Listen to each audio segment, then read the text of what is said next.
in Petrograd, Tsar Nicholas II is putting on his gear to go on to the Western Front as a general and leader of the army against Germany, Austria-Hungary, and later the Ottoman Empire.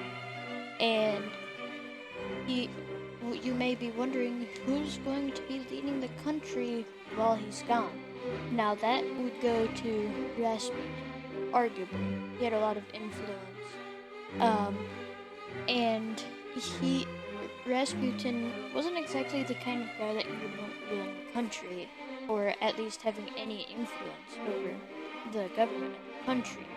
And how did he get this rank?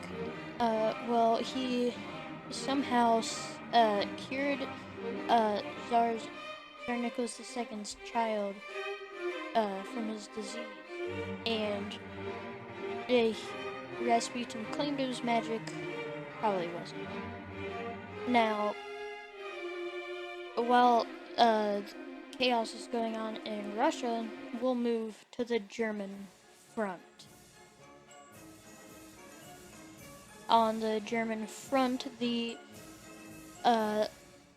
two armies, the first and second armies of Russia, are attacking. The plan is that the first army goes and attacks the German defenses along the railways, taking a city right outside of Tannenberg.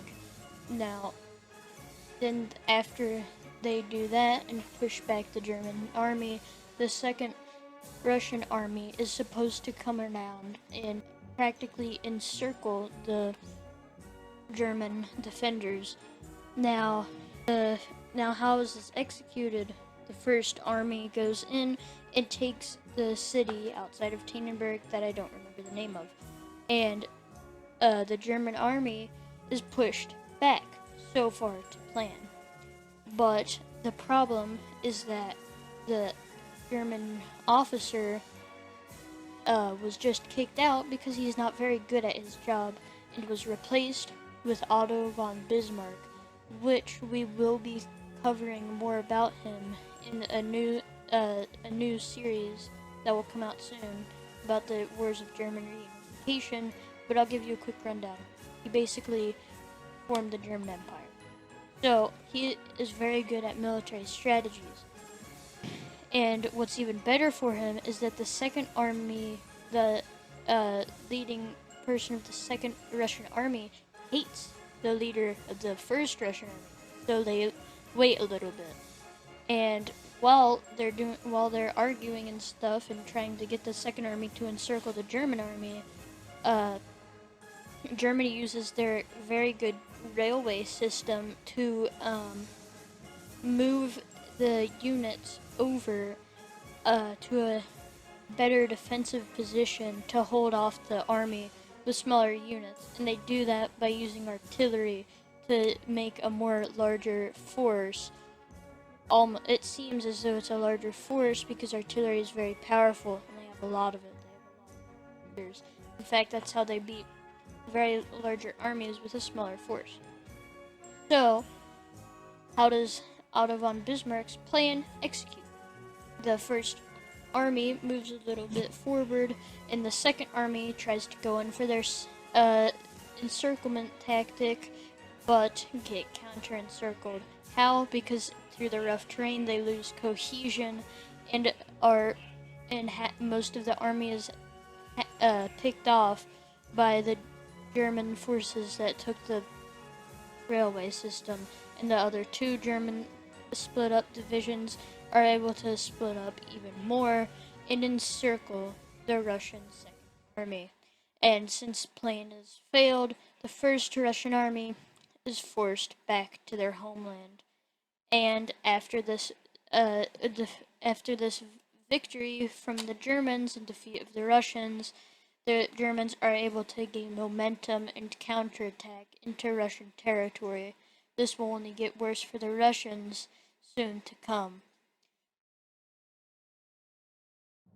The Austrian Front. It is a success for the Russians. Before we get into the battles, we need to first cover the Austro-Hungarian military. It is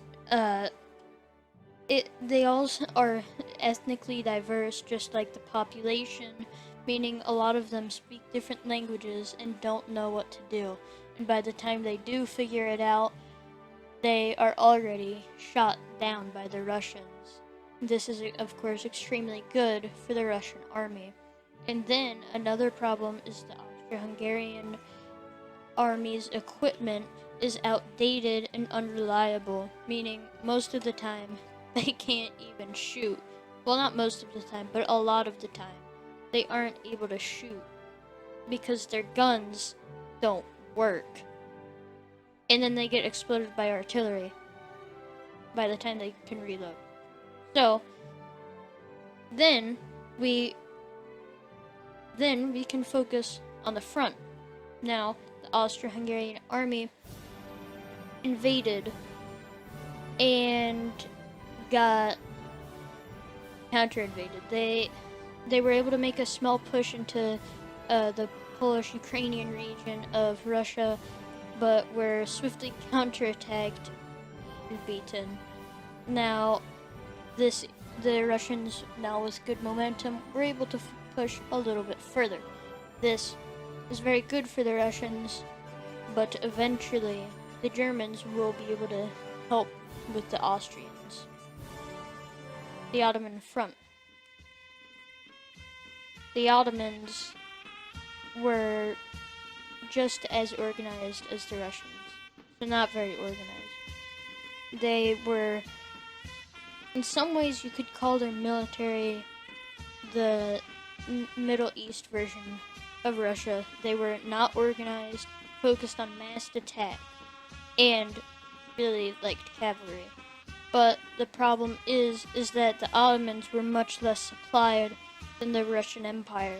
So there was a lot of back and forth on their border, in which the Russians were able to easily push through Ottoman territory at the start of the war. The Ottomans were able to counterattack it, gained momentum, and pushed into Russian land and back and forth for a few times, until it ended on a stalemate. This will change. The Russian Revolution. The whole thing this series is about.